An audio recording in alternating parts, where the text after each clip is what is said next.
Okay, well, let's try one more time. So, welcome everyone to our. Hi, Norman. Oh, sorry. Hi. No, it's okay. It's okay because I do. I'm going to say it again because I'm not sure that I got anything through to the viewing public. But we have gathered a group of Chinese and American Gen X individuals who are in school and working, and of course very much involved and close to the COVID-19 crisis. And we want to get that particular perspective they have on COVID-19, both from the Chinese side and from the American side. And to start off the conversation tonight, I'm going to ask each individual to introduce themselves. And that brief introduction will include not just your name, but where you live, what you're doing, and a little statement about how you're living right now in terms of being in shutdown, lockup, social isolation. And then we're going to, once we have finished that introduction, then we'll go ahead and I'll ask some questions from our bank of questions. So, all right. So, and I had already decided to pick on Norman first. So, Norman, if you could give us a brief introduction of yourself, what you're doing, how you're coping. Great. Hi, everyone. Very nice to meet you all. I'm Norman. Chinese name is Xiao Yupan. Last year student of PhD program in Beijing. My specialty is orthopedic surgery. And I'm now in Suzhou, a typical Chinese city, which is very beautiful. We own like 2 or 4 Chinese famous garden here. But unfortunately, I'm here now for traveling because Suzhou is my hometown, and I was quarantined from school. My school expelled me in late January, and now it's late March for whole 2 months. And I was planning to come to Boston this fall, but I think my plan got disturbed, and I should say I'm changing the plan, and I'm not sure whether I will graduate on time this fall. So yeah, I'm here to talk about my situation. Yeah, nice to meet you all. Thank you, Norman. So we'll go to the U.S. side. So Emma, why don't you give us an introduction? Okay. Hi, my name is Emma. I am 18 years old. I currently live in California with my family. Although this year I'm a freshman in college. I went to Western Washington University. So when this whole COVID thing kind of kickstarted in the US, I was slightly aware of it, but didn't really understand what it meant or the severity of it. So when we found out that school would be getting canceled, I was kind of confused, and I went home like a week early. And since then, I've kind of just been floating around my house here because there's nothing else to do. So yeah.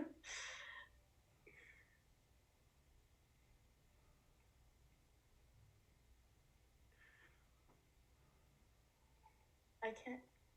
Yeah, Dr. Roy, you mute. Okay.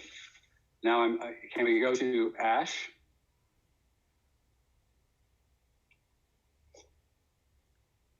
And yeah. I'm Ash, and I graduated from Northeastern University in Boston last summer, and I'm now working at a state-owned enterprise in Suzhou too. I'm also from Suzhou.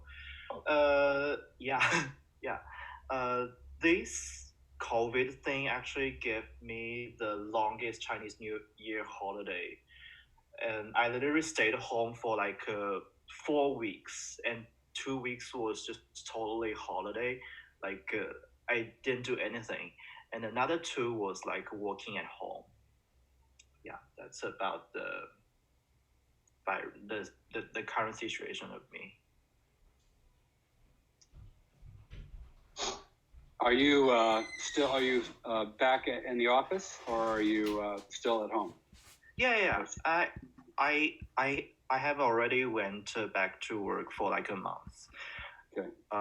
Yeah, there weren't that many cases in my city, so we started a bit earlier than other cities. Yeah. Right.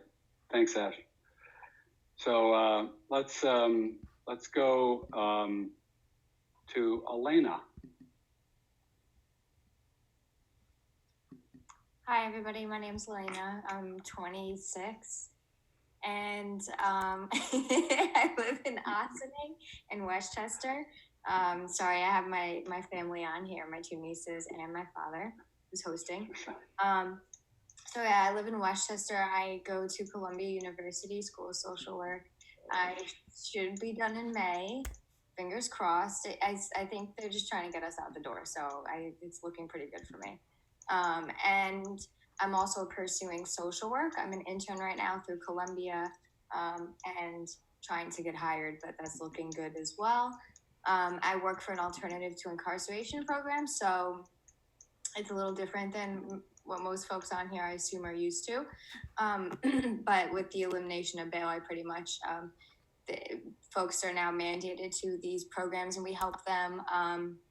I operate as a mental health specialist. I help them with benefits like SNAP, food stamps, and health care, and receiving primary care, seeing a psychiatrist, kind of adherence to medication, all of that. It's very holistic care. And then, of course, also dealing with their court cases. So, in dealing with that, I mean, I'm still working remotely, and it's been really challenging to help people. There's a lot of our resources are closed right now. A lot of food banks in the city, streets are empty. I'm sure a lot of folks have been seeing pictures. So kind of referring them and helping them remotely, as a mental health specialist, and trying to help people in a kind of psychiatric crisis or folks that are in psychosis has been very difficult. And then also in the mental health spectrum, social isolation is, and I know we are focused on social distancing and kind of putting a positive spin, which I appreciate, but a lot of the reality is that it is a lot of isolation, and isolation is the number one factor to suicide rates, and number one driving factor in suicide rates. So it's very it's a trying time for a lot of my clients, and I'm anxious to see how this will play out. Icon, please. Just one question, Lena. You said you were living in Austin. Can you, for our Chinese fellows, can you talk about where you live vis-a-vis New York City? And I live about 40 minutes away, except in the morning it's about an hour and 20 for no reason. Okay, all right, good. All right, so I think, what about Fiona? Could you give us an introduction, please? Hello, everyone. My name is Fiona, and my Chinese name is Fanna. Currently, I'm in Suzhou. Suzhou is my work base. Yeah, another Suzhou people. Yeah. Actually, I just went back from my hometown. It's Hubei province. It's 2-hour ride from the affected city of Wuhan. So I've experienced over 6 days of quarantine time. And then now I came back to Suzhou 1 day ago. And then we'll experience another 7 days of quarantine, and then resume work after Chinese Ming Festival. Thank you, Fiona. So Roy, I have a question. How can you reach to so many Suzhouese? Yeah. It is one of my favorite cities, so what can I say? So I can, Corbin, would you give us an intro, please? Yeah, hi, my name's Corbin. I'm currently living in Atlanta, Georgia right now, with my girlfriend in a little apartment that we got since our campus was closed down. I went to Furman University, that's in South Carolina. I'm a senior biology major, and that's kind of it. That's right now. Right now we're doing online classes. So that's currently what we're doing, and hoping to get jobs after that. I wanted to go into a master's program after graduation to work on stuff like this, like diseases like COVID-19 and other things like that. Good. Thanks a lot, Corbin. So, so I think I should go to, why am I missing? I feel like I'm missing somebody. There we go. Well, I'll just go to Gasper next, since Gasper is is representing all of Europe tonight. So, and we should thank Gasper for getting up at his time is 4 o'clock in the morning. So it's a real sacrifice for him. So, hi everyone. I'm Gasper. I'm originally from Slovenia, but I study in Beijing. So, due to the obvious reasons, I went back home, and I was hoping I kind of avoided the whole virus thing. And now, due to the whole situation in Europe, I'm in quarantine, meaning I just stay at home most of the time. And yes, that's it. I'm starting online classes next week, but I still don't know how is that going to be like, because it seems like a mess. So, yeah. All right. So we miss you, Gasper. Hopefully you'll be able to make it back to Beijing some point in the next month or 2 or 3, whatever. So thank you. So, Shenyu, can you talk to us? Yeah. Hi guys, I'm Xinyu. I'm a sophomore at Suzhou University. I'm from Jilin province, but I'm staying in Suzhou with my boyfriend now. And I think the situation is getting better now. Everything is normal, except we are still having online classes at home. And we're still waiting for a date to go back to the campus. All right, thank you very much. Thank you. So I think, and Santana. Hi, I'm Santana. I'm also in the same situation of Corbin. I also go to Berman, and I'm a junior there. And due to being kicked off class, I'm back home now. I'm in a town right outside of Boston. Oh, how normal or abnormal are things right now? Is it still completely shut down? It's not as quarantined as I thought it would be. My town just shut down all of the beaches, the parks, the woods, all these public areas the other day because people weren't following the social distancing quarantining measures that they were suggesting. So now the police have stepped in. Yeah, okay. So, I'm looking across my list here. Vicky, I don't think I picked on you yet. Yes, hello everyone. My name is Vicky. I'm from a central province in China called Hunan, but I'm now living and working in Shanghai. And I think both things in both my hometown and in Shanghai now are resuming to their normal paces.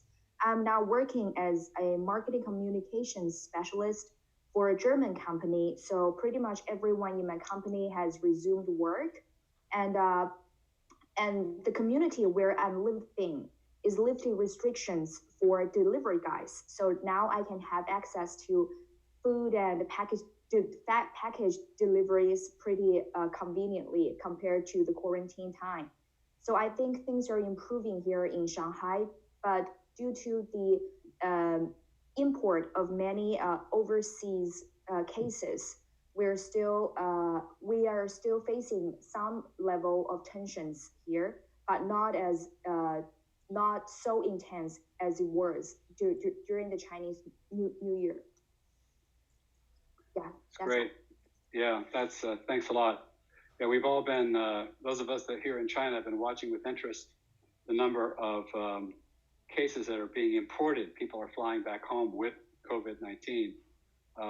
And for people like me that hold a foreign passport, it means I can't leave the country until these restrictions are left because I can't come back. But Ethan, I don't think I picked on you. Did I? Would you introduce yourself, please?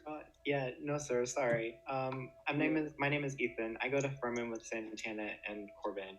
I'm a junior.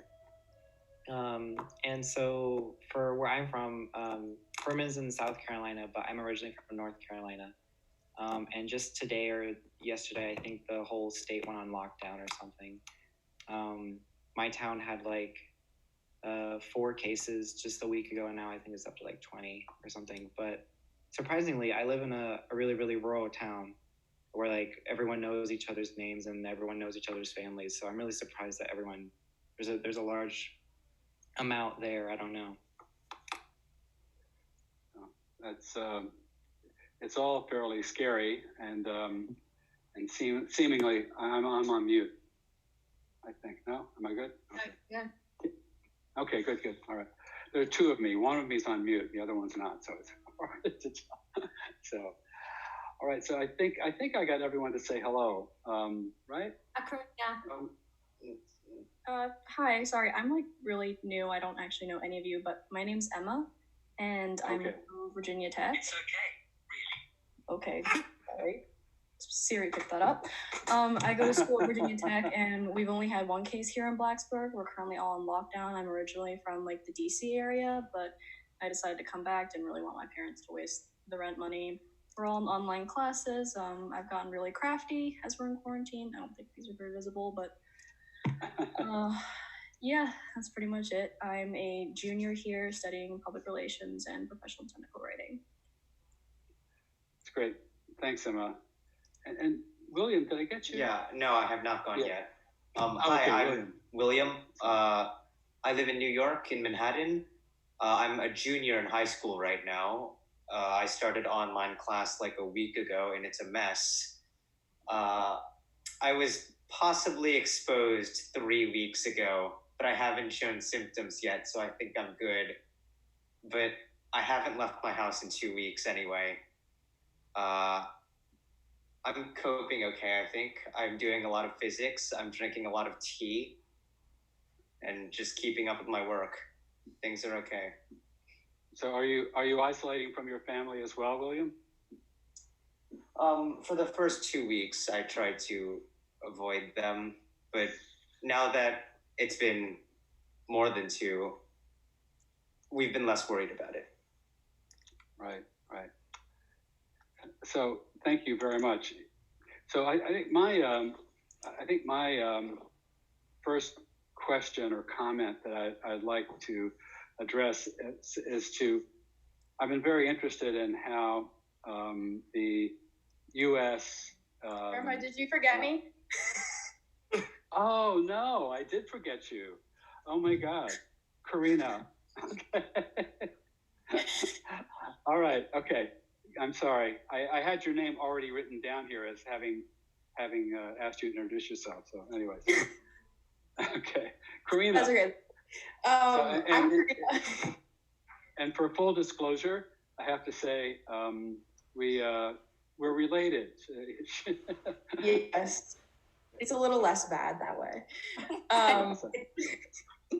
I'm Karina. I'm currently a senior at Middlebury College in Vermont, which is where I am living right now. I'm living with my godparents because I'm actually from Westchester, New York, which is just outside of New York City.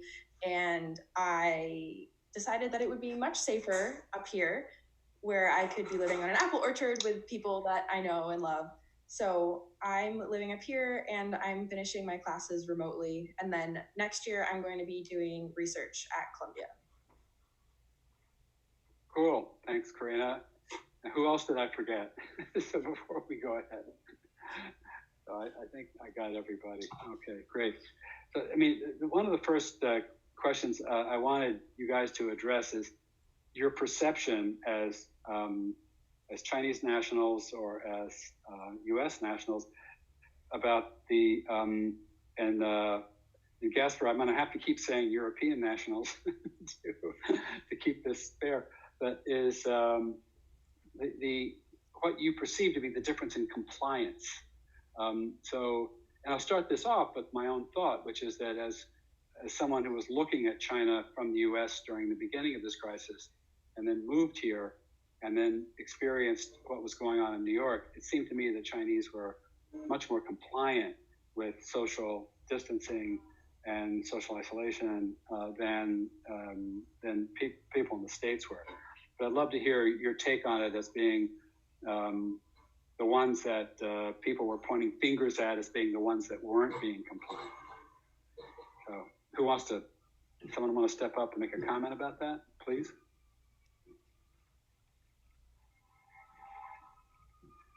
I can. Good. Thanks, Ethan. Like I said, my family is from a very rural part of North Carolina in the mountains. So of course they're the type of people who like also are the like the doomsday preppers and like the crazy like redneck all those types of crazy people. And so they really didn't believe that all this things was happening. Not to like get too political or anything, but they only really believed as like what they read on the news or see on the news. So whenever like someone on the news says, "Oh, you don't need to worry about it," then they're like, "Oh, I don't need to worry." So they go and they like buy all the toilet paper and all the food and everything from people who actually do need it. And so right now, they're expecting for them to walk out of the house like at the end of this week or at the beginning of the new week and just go on about their regular lives. So that's interesting. That's interesting. So, and I'll pick on Norman. What's your perception? It doesn't have, again, we're not here for no fact checking today. I want to know what you're feeling about these things, not about what there's no fact here. It's just it's our feeling. So. Yeah, sure. So I think it's almost a general for everyone that we will like go through like 4 stage of grief, like anger, denial, and accept and indifference. I think it's very normal. When people are facing the outbreak, we show our different feelings. Actually, I have a very sad story to share. Just now, Elena said that psychoproblem is very severe when outbreak is there. Actually, I have a friend in medical school. She is a junior, and she diagnosed with bipolar disorder. She committed suicide at home. And a month ago, yes, committed suicide at home, which is very sad. And that time, I think most of our students, we show great concern of the COVID-19, but I heard the affair like 2 weeks later. Yeah, 2 weeks later, I know she died, which is very sad to us. So there's a lot of people, psycho-related healthcare workers, they gather together online and to form several volunteer NGO to help people in Wuhan, the center of the COVID, with suspected symptoms, to help them to relieve their psycho problem, which really helps thousands and hundreds of people. I think my main feeling goes with all the issues and affairs on the news and outside, mainly Wuhan people, what they are going through. The story is sad. I think the psycho problem is very severe. So that's a little bit experience and how Chinese people are doing on it. Yeah, thanks, Norman. Maybe Elena, you can pick up a little bit on on what you've seen around the psych world and compliance and the feelings about isolation. Yeah, I definitely can. And I also kind of want to discuss, I mean, this is just, it's a new kind of realm, but also how it's impacting the criminal legal system too. So, first of all, on a mental health basis, yeah, like I was saying earlier, just this lack of being able to refer people, and all of a sudden these clinics being shut down, these food banks being shut down, people getting evicted, even though that's really not supposed to be happening right now. And, another thing, for example, I posted this on my Facebook. There's specific, for folks on food stamps, there's specific items that you're allowed to get. And when everybody took all the groceries, they were left with literally nothing. I mean, my socioeconomic status, I'm very comfortable, right? And so while it's still scarce, I can still purchase groceries that I need to, except for toilet paper and paper towel. But otherwise, we're good here. But for them, it's just completely empty. They don't have options. And when you're really struggling to eat and to survive, things that happen are, of course, it impacts like your mental health, your personal life, your family life. So let's think about the role of a mother or parent. You tend to lose your temper more easily, right? We're in isolation now. We, coupled with the fact that we're struggling financially, we're struggling to put food on the table. We don't have these care centers anymore available to us. So it's really up to the parents to be able to keep things running and to help them with schoolwork. And I think about also my Spanish speaking clients and how many barriers there are for them in terms of helping their kids with their schoolwork. It's really up to their kids. I've run into that a good amount. And there's like I said, there's really no remote referrals that are happening as of right now. A lot of programs and nonprofit agencies are trying to go more remote. But a huge problem for our program also is that our psychiatric clinic, which is in the same agency, same building as our alternative to incarceration program, is closed. So that means they're not getting their psychotropic medication. Coupled with everything I just spoke about before, and the fact that they're isolated, which we know is a driving factor in increasing suicide rates. So it's been very difficult. I've been getting a lot more phone calls, like the 1 a.m. phone calls, just kind of completely breaking down. And with the criminal legal system, courts are shut down. Everything is just going crazy. Nobody knows what's even happening right now. We're figuring that out. Oh, it's great. So maybe. Can I expand? Yeah, please. Well, also, like on a different side of mental health, I personally struggle with a lot of different mental health issues, and one that's particularly been more prominent since this is my borderline personality disorder, because I'm a very impulsive person, and ways in which I cope with it are not accessible to me right now. For example, going to the gym or hanging out with friends. Those are ways to cope with like certain difficulties, and being alone makes it a lot harder. So I'm a lot more restless, and then I'll like take it out on my family, which causes more family tension, and can cause a lot more problems. And also, even though like people can get medication, it's like an added stressor. I wasn't sure if I was going to be able to get my medication on time. But one thing that I have been really appreciative of is that my therapist offers remote sessions. So for people who have therapists already, and if they have the technology, they're more likely to have access to it. But the fact that a lot of people aren't given those things, and don't have the privilege of those things, it makes it a lot more difficult. Yeah. Thanks, Emma. Anyone else have comments along that line? Can I have something to say? Of course, Vicky.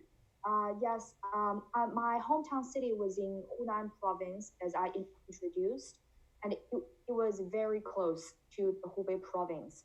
Actually, the two provinces share some counties, so you can only imagine how panicked my hometown people were during the Chinese New Year when things were really tense. There are people from Wuhan living in the community where I live, and my mother happened to be a grassroots community worker, so she and her team was responsible for checking on people's temperatures from Wuhan, like calling them twice a day.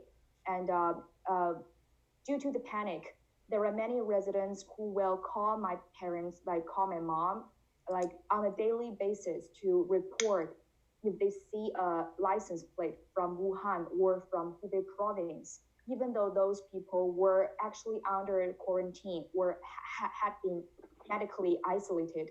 So the panic was obvious from the community where I lived in because of the distance between my hometown city and Wuhan.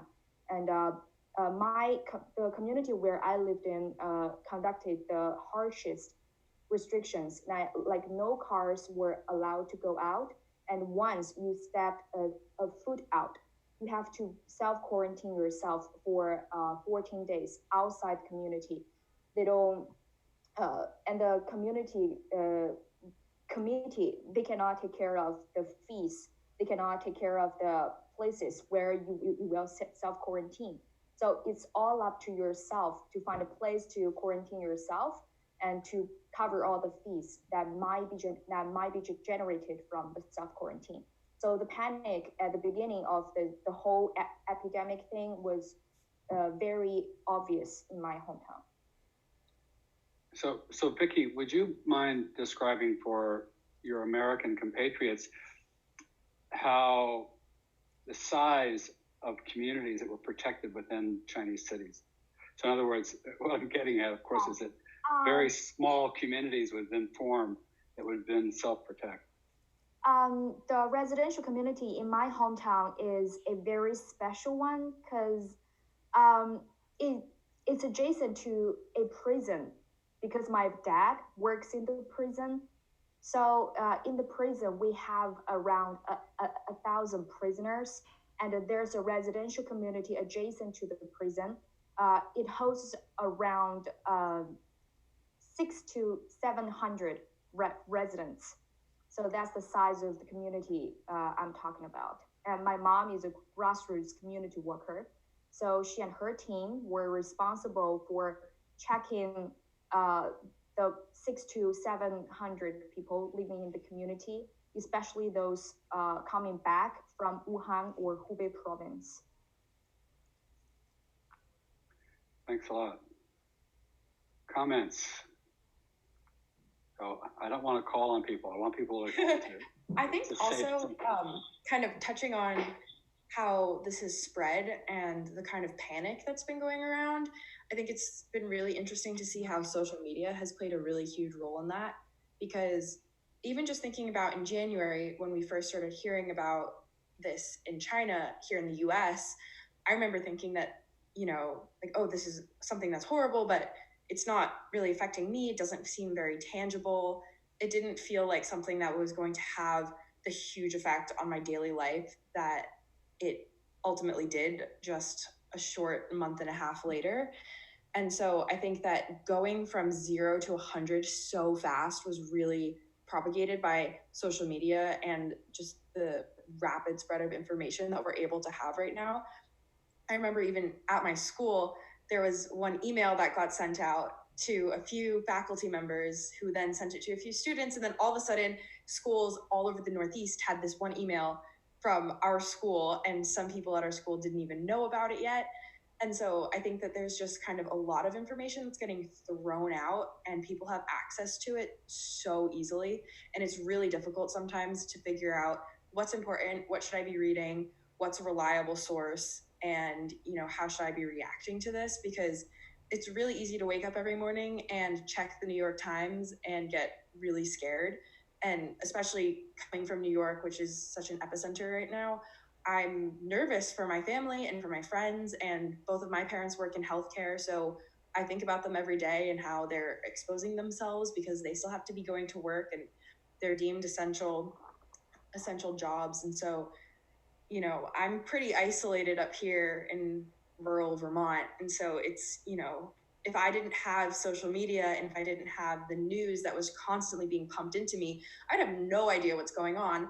And I still feel so tied and so emotionally connected to everything because it's just at you 24/7. And so I think that that's just kind of an interesting aspect of this happening right now, and how that's led to a lot of both panic, misinformation, and the spread of good information. So there's pros and cons to it, definitely.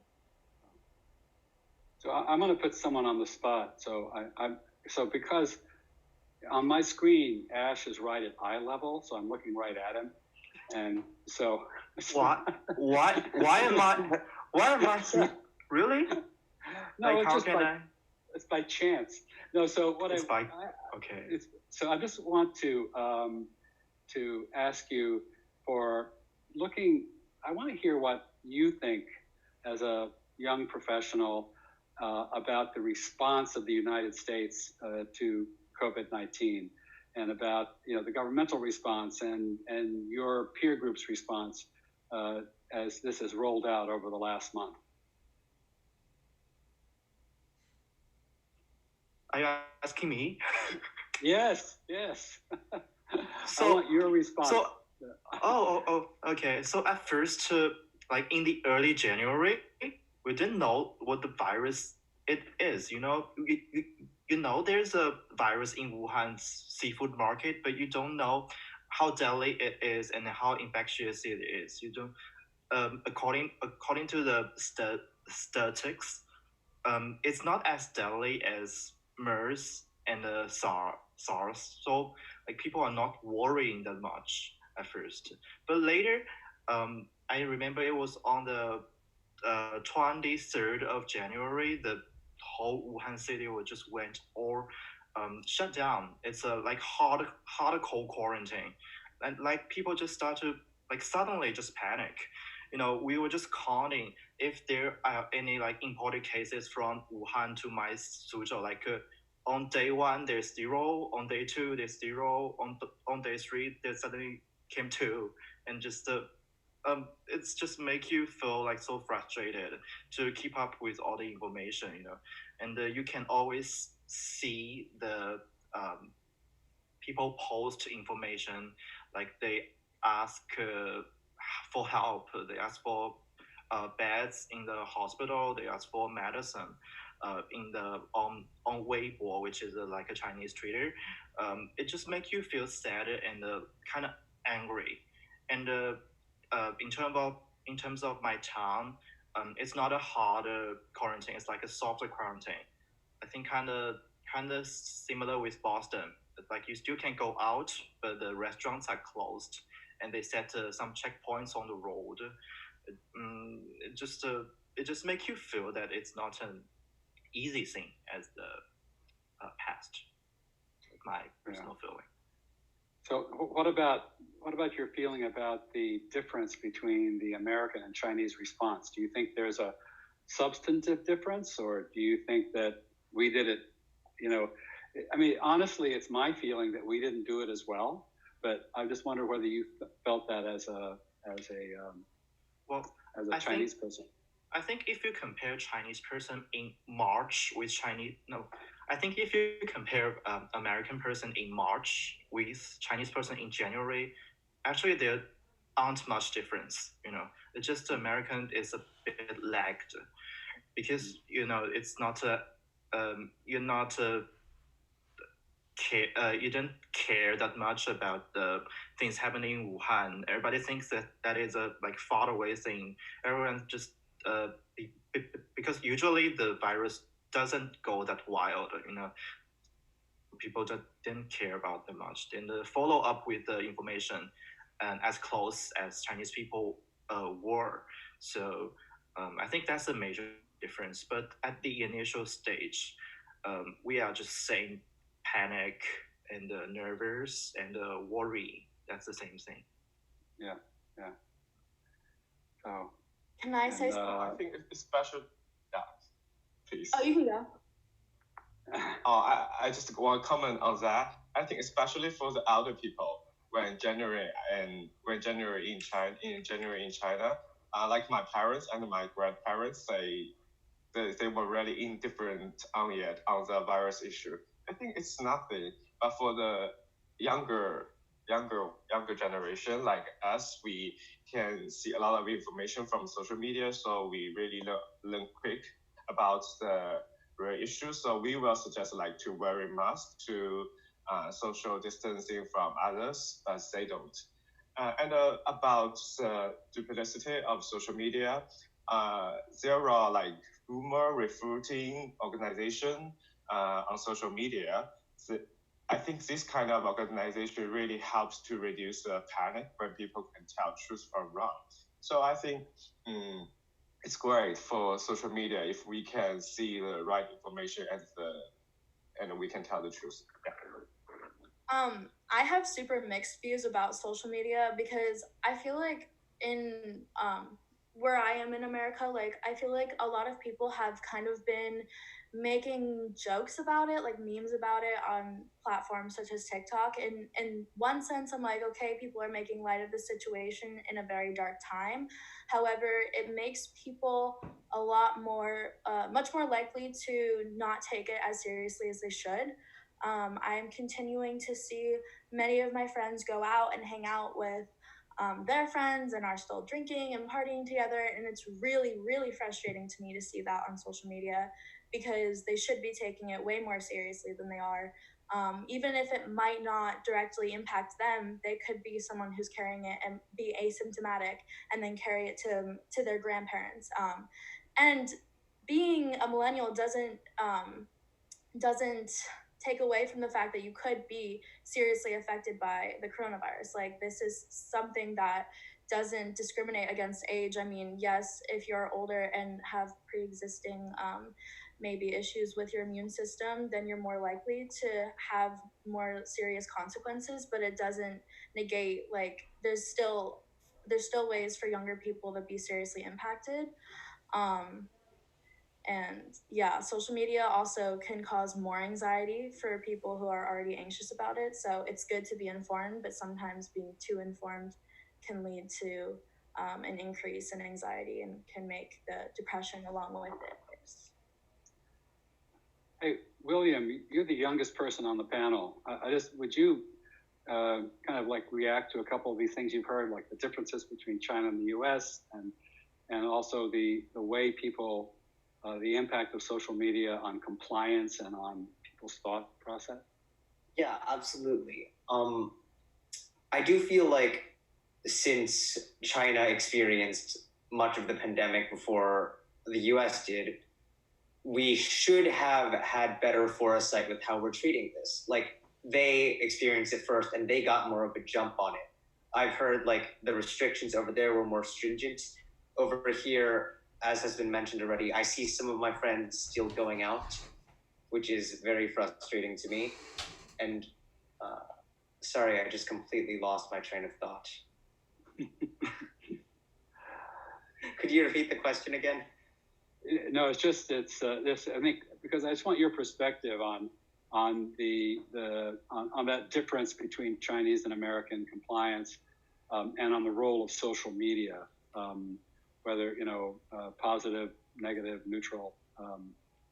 It's like what were you thinking when you saw thousands of students on the beach in Fort Lauderdale, well after New York was in quasi shutdown?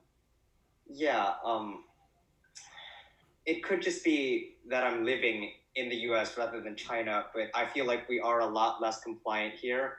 People going to like spring break on the beach or whatever it strikes me as odd, right? In the beginnings of this pandemic, when it first started arriving in New York, I wasn't as informed on it, but as schools started getting closed and then eventually my school, I was like, oh wow, this is very serious. And frankly, if anything, I think social media downplayed it for me. Like, I really do appreciate making light of the current situation, but because of all of the memes and people saying the media was blowing it out of proportion, I feel like I was kind of misinformed for the initial stages. Thanks a lot. So I have a bottom row on my of professional Chinese women, and I want to hear from them. So Xianyu, can you talk about how this has affected your work?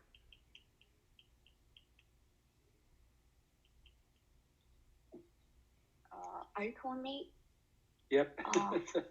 Actually, no, I'm a sophomore at university, and it affected me that I'm having online classes at home. Well, I major in English, so it didn't make a big difference. But it is not that lucky for students who need to use the labs. They cannot do it online. And I actually pretty like the online classes because we have a more flexible schedule. But I do miss the physical classrooms, and I want to have class with my teachers and classmates in the classroom. And we're still waiting for an exact date of going back to campus, and we're hoping that things will get better soon. Were most of your friends fairly comfortable with the restrictions, and did you hear any like pushback from your classmates or your friends or your social group about the restrictions? Were people compliant? Well, I think most of the people I know are pretty compliant because it broke out in China first, and we know how dangerous the virus is and how severe the situation is. So we know that the only way to protect ourselves and our families is to stay at home. And actually, the first couple of days, the first thing I do when I got up is to check on my phone for the news. I was hoping to see something was getting better, but it didn't. So I just stopped looking at the news because it made me very stressful to see more people getting infected and more people are dying. And I think things has gone pretty better in China, and we're hoping it will get better in the US too. Yeah, thank you. So, our psychiatrists suggest that if you feel like panic when under pressure from the COVID-19, you should like limit your hours on social media. Limit it to like 1 hour a day, which will help to reduce your panic. That's really help. Yeah. I don't know about all of you, but and actually, by the way, I'm going to correct. I shouldn't do this in public. I'm going to correct my granddaughter, Emma. You're not a millennial. That's an old person. Millennials are old people. You're Gen Z. Oh, did I say millennial? No, you're Gen Z. Yeah, millennials are like, oh my God, they're ancient. Did I say I was a millennial? You said it. Anyway, that's okay. That's okay. Okay.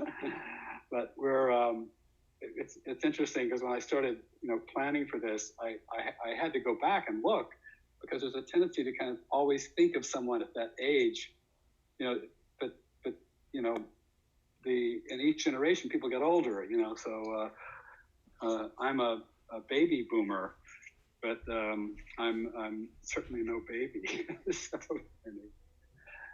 we're so I do want to hear Gasper from you again about what you thought about how the U.S. reacted to it and how people your age were reacting to it, if you were paying attention. But I know you probably had enough to worry about at home. But I would like to hear your take on the whole compliance thing. And are your friends still getting together? Are people being really observant? Are they taking it seriously? So I can't really speak for American side, but I can speak for European side.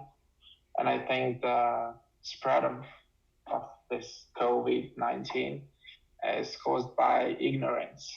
So a lot of people here in Europe, they were like having the kind of attitude that it's just a flu and it's gonna pass by and it can influence just older people. And so we got the first case around, I don't know, maybe 17 days ago. And for the first 10 days, people were just having their normal routine, daily routines, going out, doing whatever they tend to do. But then after everything got closed, that's like after 10 days, people actually realized that the thing is serious. And so in my personal opinion, that was too late because we already had a certain amount of cases and the spread is just ongoing. And so I'm from Slovenia and we are bordering with Italy. And even though the whole country, Italy was in quarantine, there were still Italians coming to Slovenia to shop and to have a coffee and go back because their supermarkets were empty and so on. So yeah, I think the ignorance of people is the main cause of the spread of coronavirus in Europe, because we were not the first country that had coronavirus, and so we should just follow the China or whichever country in Asia, their orders, their government orders, their restrictions, and I think we could go through that, but we didn't do that. I think that's the main cause or the main reason why we are where we are.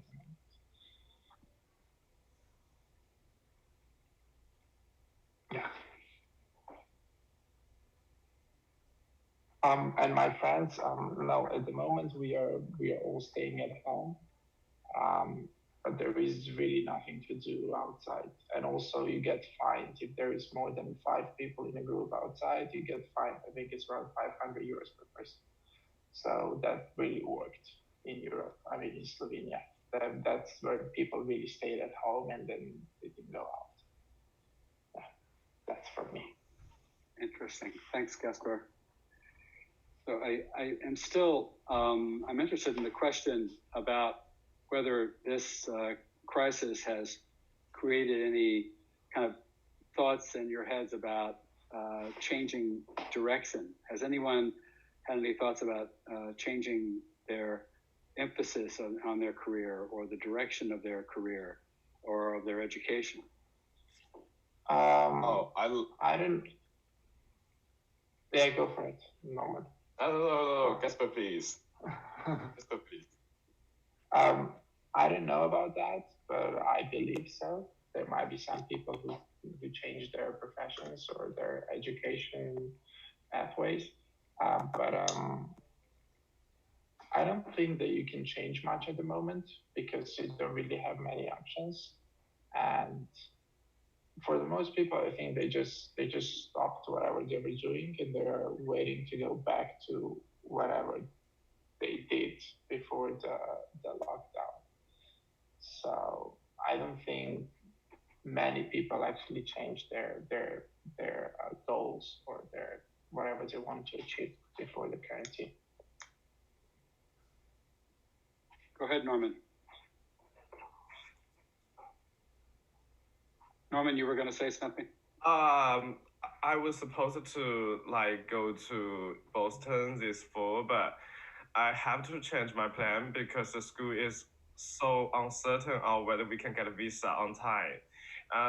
The international student office of the school say the situation is changed on a daily basis, and they say we should focus on every notification from them. Yeah, so I changed my plan. I applied for a deferral. Yeah, I'm still considering what I should do this year. Has anyone else changed I think that a lot of people that I know. Oh yeah. Sorry. Karina, you go ahead. No, you can go first. You go first. I will just follow you. Okay. Okay. No, I was just gonna say, for me, I'm in my last year of undergrad, and so there's not a lot of, it's hard for me. Because I do need a lot of on-campus resources for the research that I do for my thesis project, which is environmental science and aquaculture. So had this happened earlier in my college career and I would have had more time before graduation to change things, I think that I definitely would have changed something to make it easier. And I think that a lot of people have been doing that who have a little bit more leeway. But, for a lot of people in my class, things are getting down to the wire where we have to graduate in the next 2 months, or at least we're trying to graduate in the next 2 months. And so it's really difficult to change your path immediately. And that's been something that I know a lot of people have been struggling with. And I know a lot of people who are really overwhelmed and are going to completely scrap this semester and try to do a separate semester in the fall so that they'll be able to either change their path or be able to have access to the resources that they really need.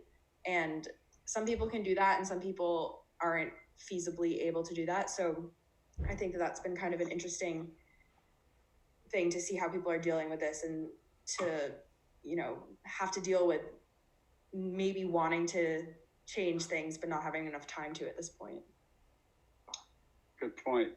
So Fiona, you were going to say something? Yes. Actually, after experiencing this virus, I think it doesn't change my direction that much, but it just give me some new thoughts like, natural disaster and diseases happens and you have to move on. Through this epidemic, I got the chance to spend more time with my family. So I think it's I value this time, and also it just strengthened my sense of risk control. So I bought life insurance for my parents. Yeah. And for my job, it turned me more proactive because we know the market now is not that good, and we heard news about the job cuts, salary cuts. So I'm trying to think about my working performance, my professional skills, and to sharpen my working skills so that I won't be that easily replaced in my position. Yeah. That is very good point. Very good point. So I saw Kai-sen came on, Nestor. So actually, he's been behind the scenes. I'm going to ask him to briefly introduce himself, and I think he must have a comment he wants to make. Kai-sen, please. Yes, my name is Kai-sen. So I currently work for Juniper MD, and I recruited some of these guys here today, and Norman asked why we have so many Suzhou here, because some of them are my classmates and friends back at Suzhou University. So so what I think of this, it was very interesting that because at first when I would admit that at the beginning I was quite not very I didn't take this so seriously. So I was thinking, as many people, the same as many people, that this might not be so serious. It's just more serious, more severe flu. But as this just gradually develops into a pandemic globally, then I realize every life counts. So it's compared to this COVID-19 virus, economy is secondary. So and how this is impacting me, I think, yes, I agree with what Fiona just said. Since after this happened, I'm now currently also focusing on how I can improve myself, how much more skills I can train myself to possess. So so I'm trying to figure out how am I going to be more productive in my job, and how many more things I can do. So just in case, there more opportunities may show up. So that's currently how I think of how this is altering my course of my direction of life. Yeah. Thanks. Am I muted? Someone?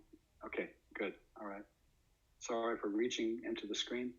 I always complain when I'm running a webinar that to my participants, we don't want to see the giant hand reaching towards you on the screen. But so thanks a lot, Nestor. That was great, and I think that that's kind of leads me to that same related topic. Is anybody really worried about their job or worried about finding a job? Is that anything that has that this crisis has driven you to? Sorry. Yes, Emma. So I work in the entertainment industry, and I was actually in New York 2 weeks ago for spring break to do a lot of I was interviewing people at music agencies, at entertainment agencies, about how this was affecting them. And it's kind of getting me nervous because this summer I was hoping to get an internship with one of these places, or for a record label, or even a venue, and everything's kind of shut down.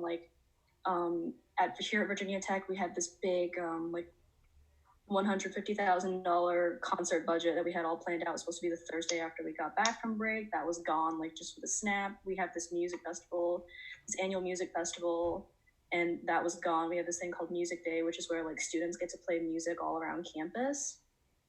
Like everything that I've been working for the last like 6-7 months just gone in the blink of an eye. And then I was set to work both Bonnaroo and Firefly this summer. That's both gone. I was looking at jobs like at venues in either DC or New York, and that's just not like a probability now because my parents are really worried about how it's going to be over the summer. So do you have a plan? As of right now, I'm an intern for Universal Music, and I just do a lot of A&R for them. So thankfully that hasn't been affected because people are just submitting their demos. I'm just reviewing them and going over them. So I'm still getting that experience. But as of right now, like for like either working at venues, festivals, any of that, like that's kind of gone for right now, but I'm not particularly worried because I'm still a junior and I'm still sticking to this whole entertainment industry plan because I still have the connections and I'm still doing some work in my field. But it's definitely a little worrying, like it's definitely a setback because I want to go specifically into live entertainment and that's all pretty much gone now. Yeah, that's tough, and it's unique. I mean, I've been around for a long time, and there's never been anything like this. You know, nothing where the entire economy just completely shuts down. So I'm thinking about, there's a, it's, you know, I guess the only answer is being flexible. So, but has anybody else experienced that kind of displacement that we were just talking about? Yes, I have. Yeah, Ethan? I have to apologize firsthand because my computer's about to die. So I might need to leave for a second. But for me, like I'm an Asian studies major, so I originally planned to go to Asia and like, you know, do all these things, and like that's where my area of focus is. And so I was going to do research over this summer about like ancient Japanese laws about immigration and politics and things like that. And so now I'm not able to do that to the best of my ability. A special thing about Furman is that most students are required to be on campus 24/7 just to do studies and things like that. And for research, you're also required to be on campus. So now there's like a weird state in which Furman is like, oh, you're able to do research, but you're not able to stay on campus and not be able to access some of the facilities that we need to do so. So right now it's like a very weird placement of like, I could use this research for a resume builder, or I can use this research to further my career or search out new interests. However, I can't do that right now because of everything going on. So it's not like a big issue right now, but later down the road, it'll cause problems. I feel like what Ethan's been saying about how Furman requires that you do these internships and research projects, and I'm currently facing that where I was supposed to go down to New Mexico this summer to do a research project with mountain lions, and they're saying just do a project from your home, and I can't just walk into my backyard in Massachusetts and catch a mountain lion. That's not going to happen. But now they've really been adjusting things, and this would have been a great opportunity to build a resume, like Ethan's been saying. And now we have to look at different options and how to do this mandatory research that we're required to do, and how am I supposed to go forward with it? And it's just been very displacing. Yeah.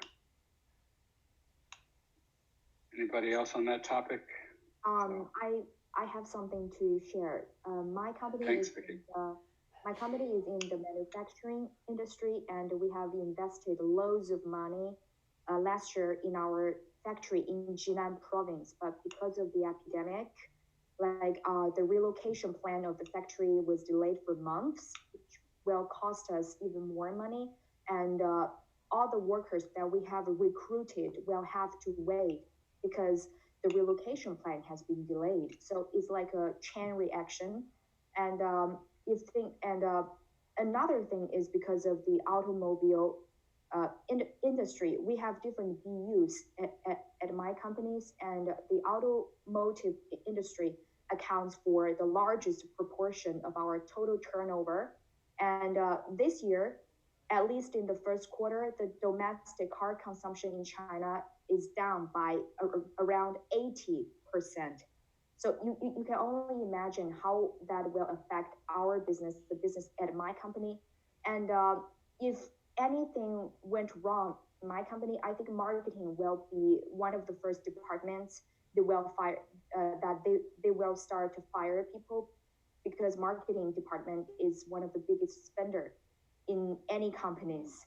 So I'm definitely worried about my job. And the only reason I'm not fired at the moment, it's simply because we have good cash flow at the moment. But if this thing is going to last until the end of 2020, no one is certain about their future, at least in my company. So I'm really worried.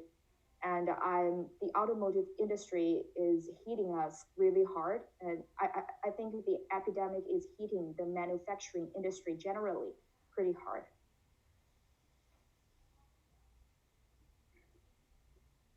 So I have, has anybody had an experience where this has given them an opportunity to, yes. Okay. Go ahead, Karina. Okay, so this is less of an opportunity and more of a, we're trying to make the best of this situation. But so I'm up here in Vermont with my godparents, and I'm currently living with them, their 3 kids, and another college student. So 4 of us are college students. My godmother is an economics professor, and my godfather teaches at middle school. So everyone is kind of in education. Everyone's being affected very similarly.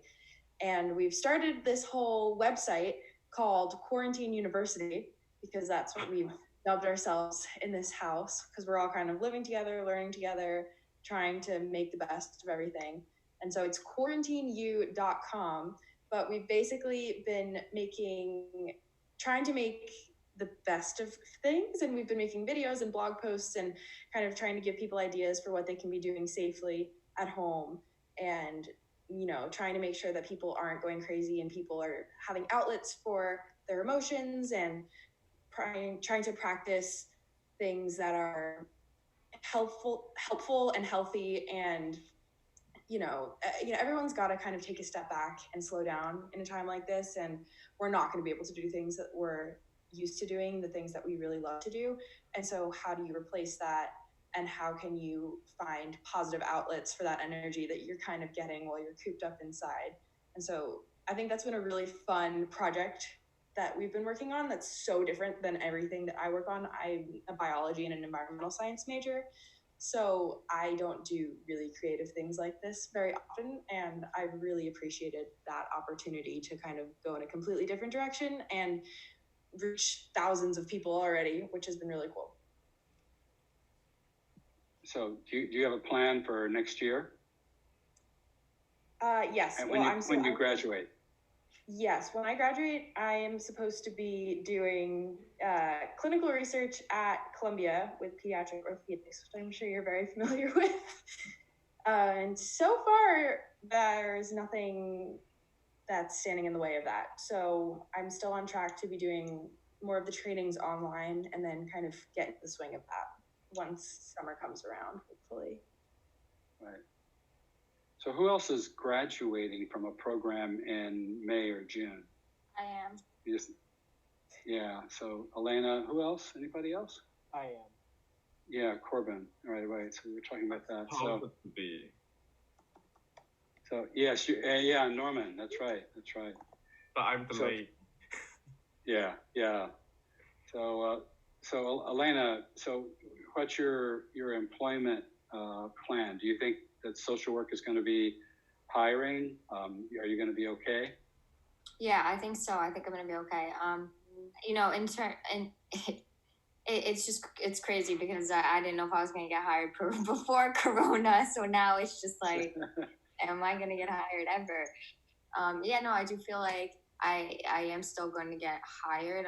We're all working remotely, but we are still working. We are an extension of Manhattan Supreme Court, so it's not just we can't shut down. We are an essential business as well.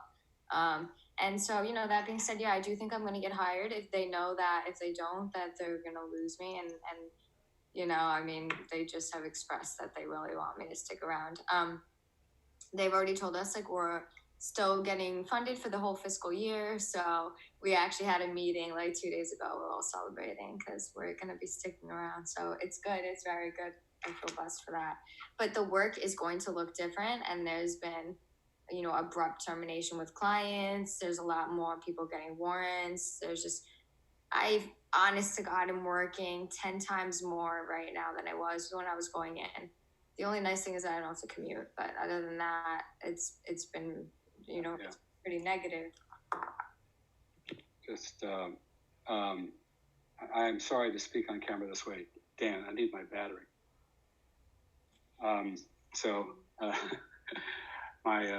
My camera is, I figured I had a full charge when I started, it'd be perfectly fine, but it's decided to act up. So, we're and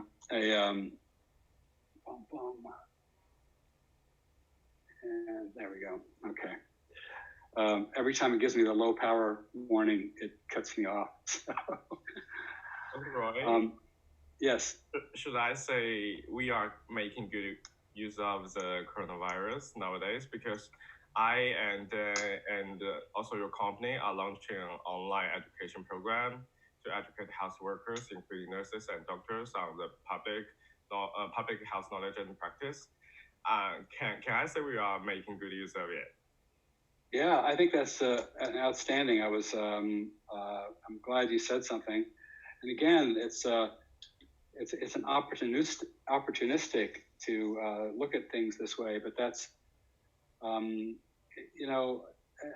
I kind of imagine that in your generation, people will be able to be more opportunistic than not.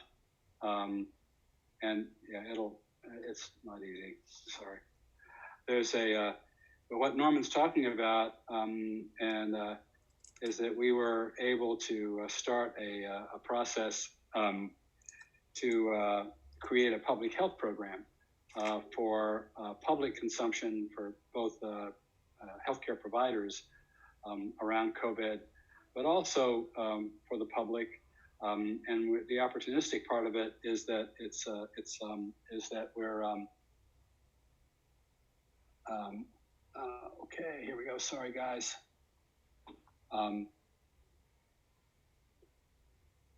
Everything I tell my speakers not to do. Anyway. All right. Let's try that. That the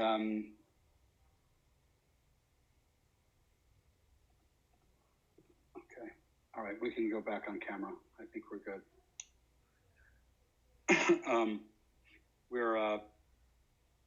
We used this opportunity to start this program, like a Coursera type program, and which Norman has been very involved in. So, why don't you talk a little bit about that, just to say what we're doing?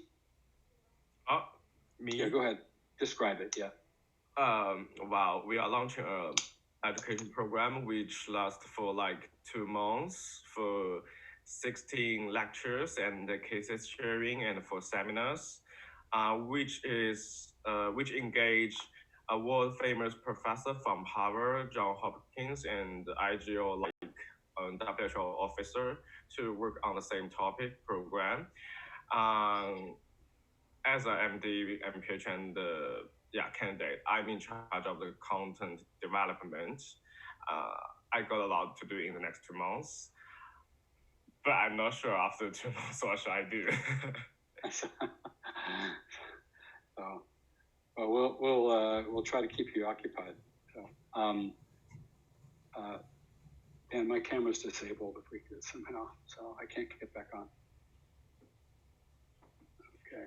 Yeah. Our lectures, we focused on human rights of the healthcare workers, because in China, we doctors and nurses, we listen from the orders from the government. They say we should come to the front line to fight for the COVID-19, then we should. We can't refuse. It's in China, so a lot of healthcare workers, they are under psycho problems. So a part of the topic is on psycho problem, and others like healthcare communication. which is at the very beginning of the COVID-19. Some doctors say it may be a SARS, which is a very severe infection disease in 2003 in China. Then the government and the hospital leaders, they just block the doctors, block them from sharing their insights on the social media. Then this kind of news, you can say it's rumor and it's news, and it be just cut down from the social media, which made the information like lacked for 2 weeks. So our courses focus on comprehensive education on doctors and nurses. We wanted to help them be more capable of addressing a new outbreak of infectious disease in the future. That's great. Thanks, Norman. And just to put in the plug for Norman, he's been working hours and hours and hours on getting this thing off the ground. We're going live with that on April 2nd. I have we have about 10 minutes left, and I think that what I'd like to do is to hear from your perspective what we are, how this pandemic is going to change institutions that we're used to dealing with right now. It's like we're all used to dealing with our educational institutions in a certain way. Corbin and your colleagues you were talking about the on-campus activities of your university and how important they are. Then we hear from Karina that she's, they've started a new website about how to deal with distance learning when it's imposed on you. What about the travel budgets of major corporations? Is that ever going to come back? Now that they know how effective they can be with Zoom or some other online platform, will the trend toward globalization of supply chains, just things in general. So I think, does anyone have any? And I know that we're oftentimes thinking about getting through the next day. But I'd like you to think about how we're getting on to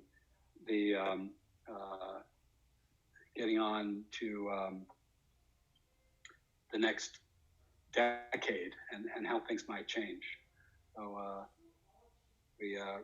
so someone willing to start. So Norman, you're on. Why don't you go ahead and give us some thoughts about how you think this might change our institutions over the next decade? Oh, I like. It doesn't have to be profound. Just I like to talk later. I don't have concepts in my mind now. So sorry. Can someone go ahead? Dad, you're muted. You're muted. David, Dan, I have no power. I have no power.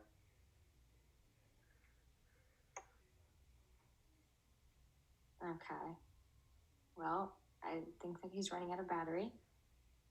And he's actually I have something to share. Yeah. I have a colleague in our company, Vincent. He several days ago he told me that if this epidemic ever lasted in China for a couple of more months, this will possibly completely change how people live in our country. For people just locked in at home, but you cannot stop the production, completely. So we will eventually develop it with some ways that we can work at home. So eventually people will just separate, spread all over the country. These major cities like Beijing, Shanghai will be less populated, and you probably would have very deep change on many things, economy, the real estate market, and many things, and we have more complete network on of the internet. As you may know, that in China we have now online payment is more developed than many other countries. So it may really change, and I assume that it will have the same impact on other countries if this happened for more for a longer time. I know this is not about medicine in medical industry, so I'm just talking generally how this may change the whole world. That's what I thought. All right. Can you hear me? Yep. Yeah. Okay. All right. So, anyone else have any thoughts? I mean, that's a pretty. I'm going to offer a short, non-apocalyptic version based on my experience as a 73-year-old. Is that after these huge disruptions, in about 6 months, everyone's forgot about it and they're back to business. So, how do we balance those things? Are we really going to change population density, or do you think that people will kind of get back to their lives by January of 2021? So, Karina, you have an opinion about everything. Come on, give me an opinion.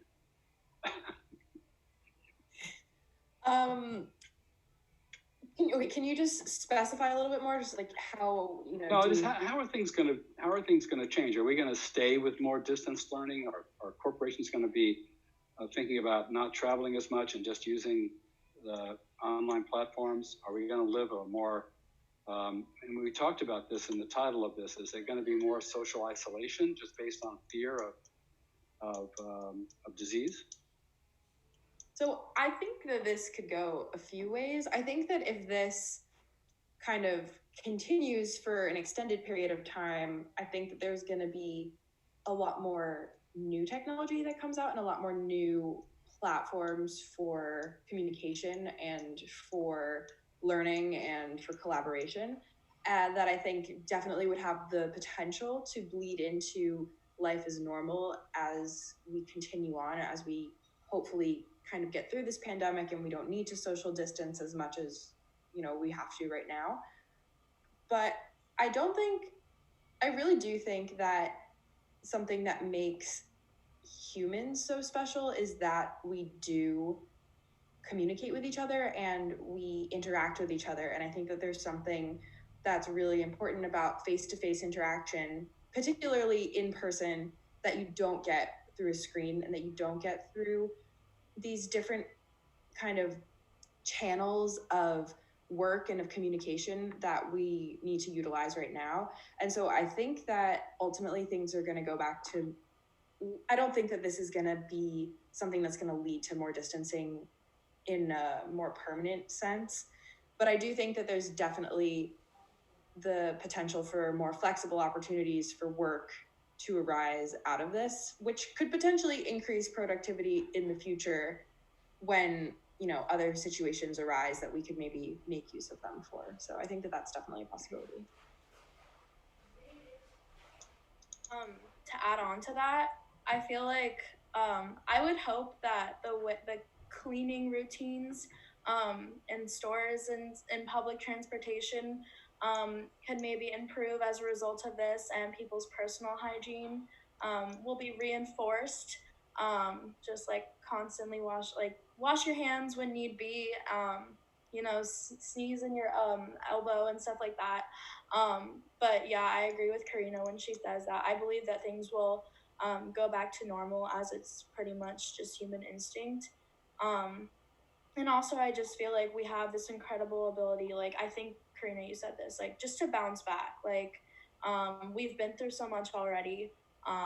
And while this is horrible and devastating, I think that we can come together and bounce back from it. I think that much of like this. Sorry. Go. I feel like what the social isolation does prove is that like that class or that job who said that you couldn't work from home, well, you can do it from home. But I also think that this shows how valuable like working in person or actually like seeing your coworkers in person is to like your efficiency and to working together as a team. So I think that it's going to expand the opportunities for doing your job, but I don't think that it's going to. I don't think we're going to see a huge difference in the amount of people working from home. You know, what I do worry about though is restaurants are all closed right now. My favorite tea shop is closed. I feel like a lot of businesses are going to go under.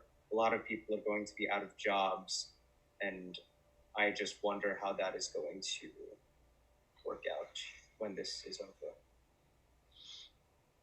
I think for as we kind of like are winding down here, is there any possibility that that COVID-19 is going to create social instability in China or the U.S.?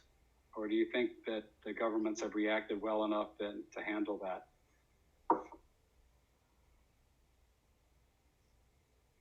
I don't want to credit the government for this, but I don't think that I think that there's gonna be problems for sure. I think that the amount of people that are unemployed and the amount of people who have been really severely affected by lack of access to resources is going to be something that's going to affect us for the foreseeable future.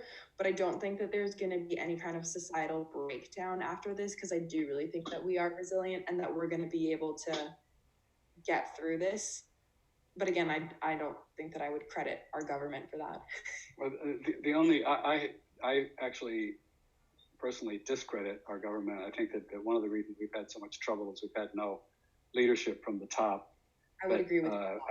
And I think that China had great leadership from the top, arguably maybe a week or two getting started, but once it got started, it was strong. But what I was referring to was the $3 trillion infusion of money into the economy, with paying small businesses and all that kind of stuff. Well, that will probably have some smoothing effect on the economic disruption. And the Chinese are doing something similar. In China, social harmony is really above everything. So trying to make sure that we don't have any issues is going to be an important goal for the government after this big disruption.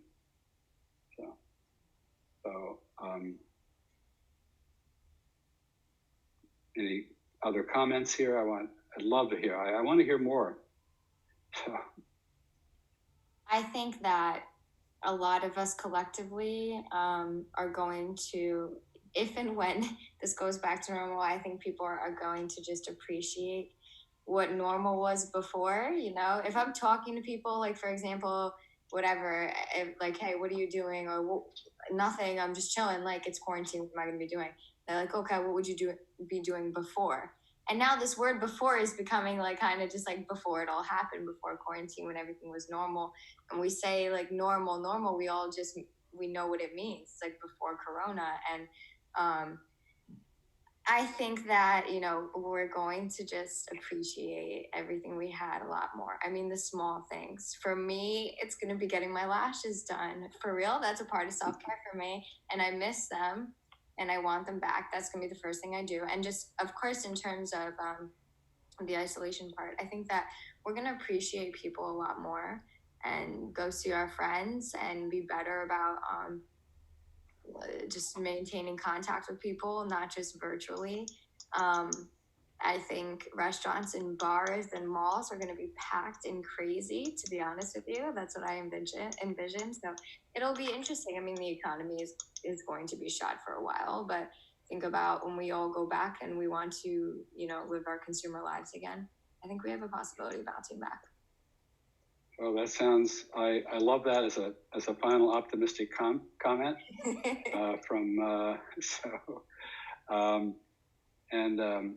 from my material girl there. So I think we've reached our time.